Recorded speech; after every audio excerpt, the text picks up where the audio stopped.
Udah tahu belum gimana proses penyelesaian sengketa pemilu di MK?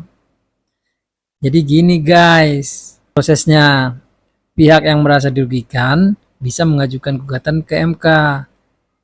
Nah, gugatan ini harus didukung dengan bukti-bukti yang kuat, bukan cuma asal ngomong aja.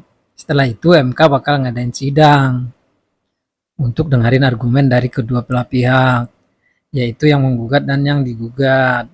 Di sidang ini biasanya mereka bakal bawa bukti-bukti dan saksi-saksi buat ngebuktiin alasan mereka. MK juga bisa meminta pendapat dari pakar-pakar, pakar hukum atau ahli lainnya buat bantu mereka ambil keputusan. Nah, setelah semua itu, MK bakal mengeluarkan putusan yang bisa berupa membatalkan hasil pemilu di tempat tertentu, memerintahkan pemilu ulang, atau menguatkan hasil pemilu yang sudah ada. Putusan MK ini final dan mengikat, jadi harus dihormati dan dilaksanakan oleh semua pihak. Itu intinya, MK punya peran penting buat memastikan bahwa pemilu di Indonesia berjalan dengan adil dan sesuai dengan ketentuan hukum yang berlaku.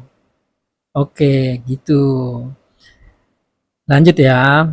Setelah itu MK ngeluarin putusan. Biasanya ada tahapan pelaksanaan putusan tersebut gitu. Misalnya, kalau MK memutuskan untuk mengulang pemilu di beberapa tempat, maka Komisi Pemilihan Umum atau KPU akan bertanggung jawab untuk menyelenggarakan pemilu ulang sesuai dengan ketentuan yang ditetapkan MK.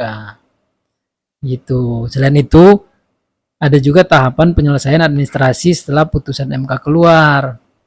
Misalnya penghitungan suara ulang atau perbaikan administrasi pemilu lainnya yang mungkin diperlukan untuk memastikan bahwa hasil pemilu mencerminkan kehendak rakyat secara akurat.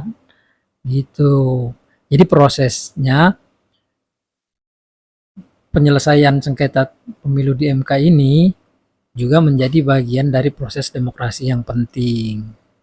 Dengan adanya MK diharapkan semua pihak bisa mengajukan keluhan dengan adil dan transparan, serta memastikan bahwa hasil pemilu benar-benar mewakili suara rakyat.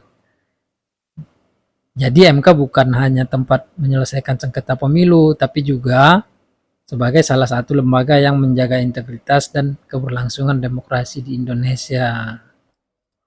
Terus gimana kalau MK nggak adil? Kalau ada yang merasa MK gangguan dan nggak adil, ada beberapa cara nih.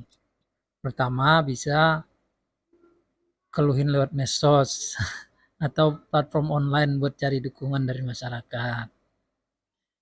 Kedua, bisa juga bikin petisi online atau petisi biasa buat minta revisi atau perubahan keputusan MK yang dianggap nggak adil.